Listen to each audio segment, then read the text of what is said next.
Halo, selamat datang. Hari ini kita bakal bahas topik yang jujur aja agak sensitif, tapi penting banget. Gimana kalau pengabdian yang selama ini kita anggap mulia, malah jadi penghambat kemajuan kita sendiri? Nah, pembahasan ini datangnya dari sebuah keprihatinan yang sangat dalam. Oke, kita mulai dari sini ya, dari perasaan yang jadi dasarnya. Kritik yang mau kita bedah ini tuh bukan lahir dari benci. Sama sekali bukan. Tapi justru dari rasa cinta dan sakit hati yang tulus. Ini penting banget kita pahami di awal. Biar kita tahu kenapa kita harus berani ngomongin ini. Dan rasa sakit ini bukan sekedar perasaan loh. Ada datanya. Coba lihat angka ini. 160. Itu jumlah kasus kekerasan seksual yang dilaporkan di lingkungan pesantren di Indonesia hanya dalam 6 bulan pertama tahun 2023. Ini bukan cuma angka teman-teman. Ini adalah kenyataan pahit yang memaksa kita buat buka suara. Coba deh kita lihat perbandingannya. Kontras banget kan? Di saat negara lain tuh sibuk lari kencang, bikin energi terbarukan, superkomputer, nanoteknologi. Di dunia Islam kita seringnya malah ketinggalan. Ujung-ujungnya minta dana bergantung sama teknologi dari luar. Pertanyaannya kok bisa gini ya? Nah, seringnya nih, kalau kita dikritik soal kondisi sekarang, ada satu mekanisme pertahanan yang kayaknya udah jadi template. Yuk kita bedah bareng-bareng. Pasti udah nggak asing lagi kan sama nama-nama besar ini? Ibnu Sina, Al-Khwarizmi, Al-Biruni, Al-Ghazali. Para jenius dari zaman keemasan Islam. Mereka ini selalu jadi kartu andalan buat buktiin kehebatan peradaban kita. Tapi, apa cukup cuma dengan nyebutin nama mereka buat jawab tantangan zaman sekarang? Dan ini dia intinya. Pakai kejayaan masa lalu cuma buat jadi tameng nutupin kekurangan kita sekarang, itu sama sekali nggak bakal bikin kita maju. Udah waktunya kita ngaca, jujur sama diri sendiri, di mana letak kurangnya, terus kita kejar ketertinggalan itu. Jangan sembunyi terus di balik nama besar leluhur. Oke, sekarang kita coba gali lebih dalam. Apa sih akar masalahnya?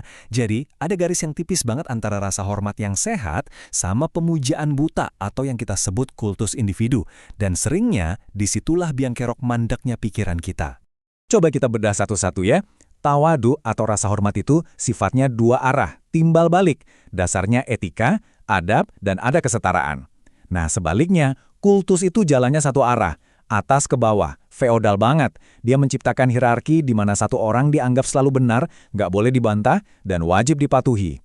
Inilah yang bahaya banget, karena nalar kritis bisa mati total. Yang menarik, kalau kita lihat sejarah, tradisi intelektual Islam itu sebenarnya kaya banget sama perdebatan dan dialektika. Dulu tuh, ada dua model pendidikan yang cara pendekatannya beda 180 derajat. Kita lihat yuk. Wah, ternyata ada dua kutub yang beda banget ya. Di Kufah bareng Abu Hanifah, suasananya tuh rame, penuh debat terbuka buat memahami teks sumber atau dalil.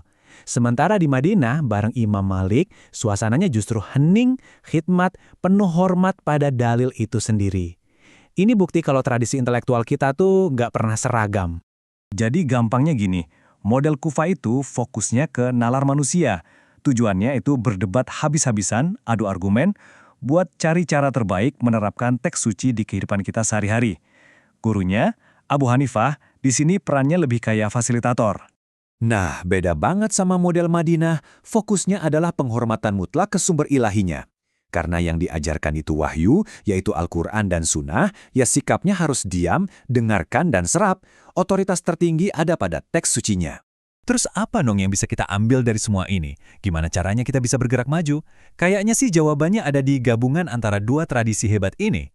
Langkahnya tuh sebenarnya simpel, tapi butuh nyali besar. 1, kita identifikasi dulu masalahnya apa. 2, kita akui kalau masalah itu beneran ada, jangan denial. 3, buka ruang diskusi, debat buat cari solusi. Dan yang paling penting, nomor 4, perbaiki, jangan malah ditutup-tutupi, cuma buat jaga citra.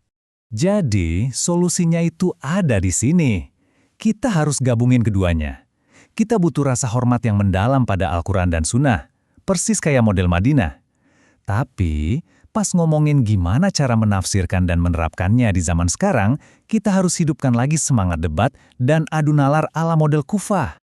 So, pertanyaannya sekarang buat kita semua, bisakah kita memegang teguh kesucian teks, tapi di saat yang sama, kita juga berani membuka ruang seluas-luasnya buat nalar dan perdebatan demi menjawab tantangan zaman? Mungkin ini dia kuncinya buat keluar dari kemandekan dan membangun lagi peradaban yang kita impikan.